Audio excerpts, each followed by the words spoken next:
গ্রাম ওরা গ্রাম ছাড়া ছিল ওই মহিউদ্দিন মুস্তাকি মুরুহুদ ওরা আমার স্বামীকে 6 মাস ধরে এনডিএস কেস দিয়ে জেলে ভরে দিয়েছে মিথ্যা করে সাজালছে सब ওদের ষড়যন্ত্র তৃণমূলের। इंडिया सरकार के हम शुक्रगुजार है, उन्होंने हमें बहुत अच्छे तरीके से निकाल लिया। हमसे हिंदुस्तान से अच्छा कोई देश नहीं है। নমস্কার বন্ধুরা, আপনারা দেখছেন পারফেক্ট পলিটিক্স, সাদা বাংলার রাজনীতির কথা।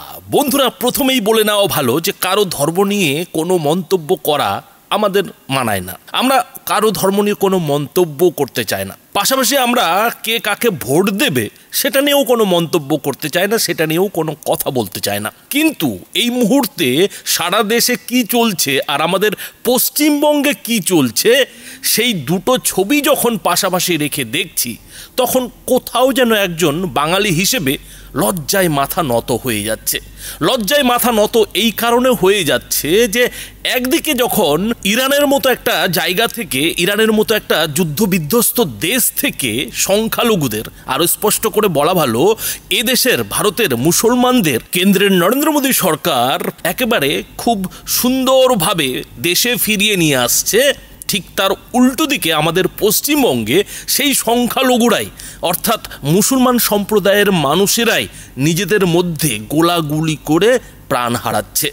একদিকে যখন ভারত সরকার ইরানে থাকা ভারতীয় মুসলমানদের একেবারে কোনো ধরনের কোনো সমস্যা ছাড়াই দেশে ফিরিয়ে আনতে সমর্থ হচ্ছে, উল্টো দিকে এই বীরভূমে আমাদের তৃণমূল সরকার সেই সংখ্যালঘু মুসলমানদের প্রাণ বাঁচাতে ব্যর্থ হচ্ছে। অনুব্রত মণ্ডল আর কাজল শেখের বীরভূমে রীতিমতো বোমাবাজি চলছে, আর সেই বোমাবাজিতে সংখ্যালঘু সম্প্রদায়ের তিনজন মানুষের প্রাণ চলে যাচ্ছে। সেই সংখ্যালঘু মানুষদের প্রাণ বাঁচাতে আমাদের তৃণমূল সরকার ব্যর্থ হচ্ছে। অথচ আমাদের মুখ্যমন্ত্রী মমতা বন্দ্যোপাধ্যায় যেদিনই নবান্নে সাংবাদিক বৈঠক করেন কিংবা সংবাদ মাধ্যমের সঙ্গে কথা বলেন, সেদিনই তিনি একটা বড় দাবি করেন, আর সেই দাবিটা হচ্ছে যে কেন্দ্রের নরেন্দ্র মোদী সরকার সব দিক দিয়েই ব্যর্থ, সব দিক দিয়েই ফেল।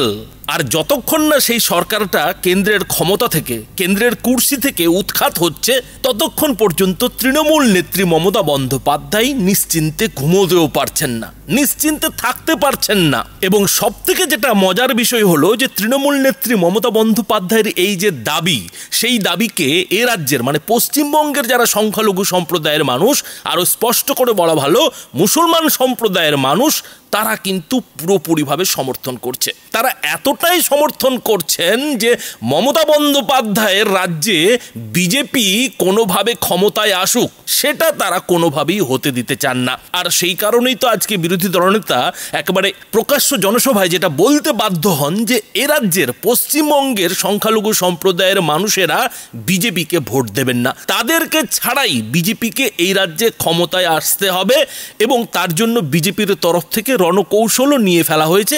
এবং সেই মতোই 2026-এর বিধানসভা ভোটে কিন্তু বিজেপি এ রাজ্যে কাজও শুরু করে দিয়েছে। বন্ধুরা, এ বিষয়ে আপনারা সবটাই জানেন, কিন্তু রাজনীতিকে পাশে সরিয়ে যদি আমরা এই আজকের পশ্চিমবঙ্গের সংখ্যালঘু সম্প্রদায়ের মানুষের অবস্থা দেখি, আর সেই সঙ্গে দেশের মানে ভারতের মুসলমানদের যদি অবস্থা দেখি, তাহলে কিন্তু দুটো ছবি আপনাদের সামনে কি ফারাক রয়েছে সেটা পরিষ্কার বলে দেবে যে পশ্চিমবঙ্গের সংখ্যালঘু সম্প্রদায়ের মানুষদের সঙ্গে মানে মুসলমানদের সঙ্গে ভারতের মুসলমানদের কোথায় মানসিকতার ফারাক হয়ে দাঁড়িয়েছে। আর সেটাই যেন এদিন আরও বড় করে চোখে পড়ল যখন ভারত সরকারের, কেন্দ্রের নরেন্দ্র মোদী সরকারের সিন্ধু অপারেশনের আওতায় প্রথম একটি বিমান ইরান থেকে মুসলমান সম্প্রদায়ের মানুষদের নিয়ে ভারতে ফিরে এলো।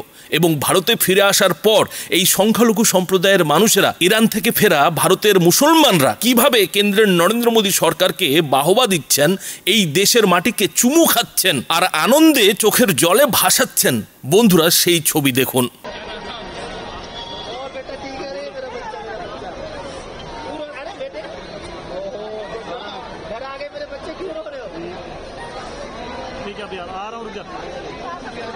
कितनी खुशी, देखिए खुशी जो है बयान नहीं की जा रही, आंसू से छलक रही है।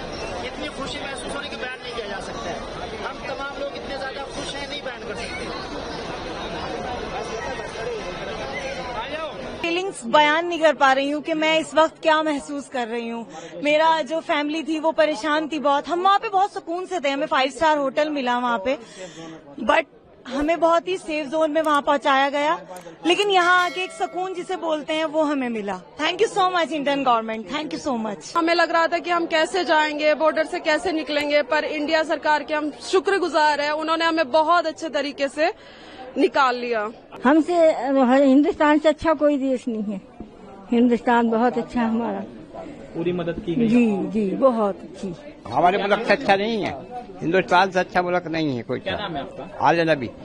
किस तरीके से मदद की गई आप लोगों? बहुत मदद करी हमारी हुकूमत ने, वरना हमारा बहुत मुश्किल था ना, अगर हुकूमत हमारा साथ न देती। আর এর পাশাপাশি সেই অনুব্রত মণ্ডল আর কাজল শেখের বীরভূমে মানে তৃণমূলের গড়ে এ রাজ্যে মুসলিম সম্প্রদায়ের মানুষদের মধ্যে ঠিক কি ঘটছে, তাদের মধ্যে কিভাবে বোমাবাজি চলছে আর লাশের পর লাশ পড়ছে, বন্ধুরা সেটাও এক নজরে ছোট্ট করে দেখুন। লাভপুরের আমাদের অ্যাটাক করেছে, ওরা রাত 1টা থেকে আমাদের বোম চার্জ করে, আমাদের ছেলেরা দড়ি পালায়, আমাদের ছেলেরা লুকাইতে পারে না, আমাদের ছেলেকে রাখতো, ওরা বোম চার্জ করে মার্ডার করে। আমরাও তৃণমূল দল করি, আমরা কাজল শেখের আমাদের 3 জনকে এখন মারা হয়েছে। ওরা আমাদের গোটা ওই এরিয়া ঘেরে নিয়েছিল, ওরা দড়ি পালাইতে গেছে, ওরা বোম দিয়ে এখানে মেরে। অর্থাৎ এই যে দুটি ছবি, একদিকে পশ্চিমবঙ্গের মুসলিম সম্প্রদায়ের মানুষ আর অন্যদিকে ভারতের মুসলিম সম্প্রদায়ের মানুষ, দুই দিকে দুটি ছবি। একদিকে চোখের জল ফেলা হচ্ছে কিসের জন্য না, তিনখানা লাশ পড়ে গেছে।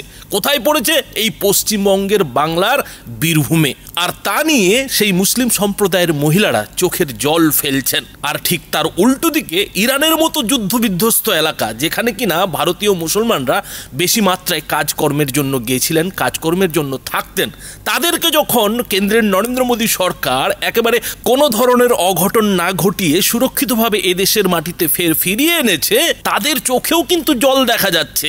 কিন্তু তাদের চোখের জল আর এই যে বীরভূমের সংখ্যালঘু মহিলাদের চোখের জল, দুই চোখের জল কিন্তু দুটো আলাদা বার্তা দিচ্ছে। বীরভূমের সংখ্যালঘু সম্প্রদায়ের মহিলাদের চোখের জল আর্তনাদের বার্তা দিচ্ছে, হাহাকারের বার্তা দিচ্ছে। উল্টো দিকে এয়ারপোর্টে দাঁড়িয়ে ভারতীয় মুসলমানদের চোখের জল আনন্দাশ্রু হিসেবে কিন্তু ঝরে পড়ছে। অর্থাৎ একই দেশে দুটি ছবি, অথচ দু ধরনের কথা বলছে। আর এই যে দু ধরনের কথা, দুই ধরনের বার্তা, এতেই কি কোথাও স্পষ্ট হয়ে যাচ্ছে না যে ভারতের মুসলমানরা মানসিকতার দিক থেকে এই পশ্চিমবঙ্গের মুসলিমদের থেকে কতটা এগিয়ে গেছে?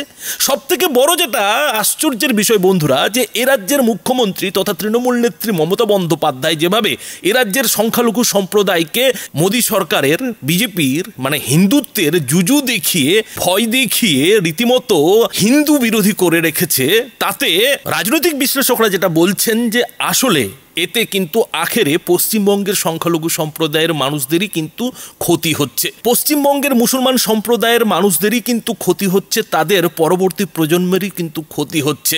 কেননা সরকারি আনুকূল্য আর পার্টির তোষামোদ কিছুদিন হয়তো ভালো লাগে ঠিকই, কিছুদিন হয়তো তাতে ক্ষমতা পাওয়া যায় ঠিকই, কিন্তু দিনের শেষে এই প্রতিযোগিতার বাজারে টিকে থাকতে হলে যে ধরনের লড়াই, যে ধরনের লড়াকু মানসিকতা তৈরি করতে হয়, যে ধরনের স্কিল ডেভেলপমেন্ট করতে হয়, সেটা কিন্তু হয় না। আর তার ফলে সংখ্যালঘু সম্প্রদায়ের সব থেকে বড় যেটা পিছিয়ে থাকার কারণ, সেই যে প্রতিযোগিতার বাজারে টিকে না থাকার কারণ, সেই কারণটা কিন্তু আবারও থেকে যায়, ভোট ব্যাংক হিসেবেই কিন্তু বাকি জীবনটা কেটে যায়। আর সেটাই কিন্তু এ রাজ্যের সংখ্যালঘু সম্প্রদায়ের সঙ্গে মানে মুসলমান সম্প্রদায়ের সঙ্গে ঘটছে বলে কিন্তু মনে করছেন রাজনৈতিক বিশ্লেষকরা। আর তার ফলেই ভারতীয় মুসলমানদের সঙ্গে কোথাও যেন পশ্চিমবঙ্গের মুসলমানদের যে মানসিকতার ফারাক, সেই ফারাকটা কিন্তু ধীরে ধীরে বড় হয়ে যাচ্ছে, বড় আকার কিন্তু ধারণ করছে। আর সেই কারণেই কিন্তু আজকে ভারতীয় মুসলমানরা যখন ইরান থেকে দেশে ফিরে আসছেন, তখন তারা বলতে বাধ্য হচ্ছেন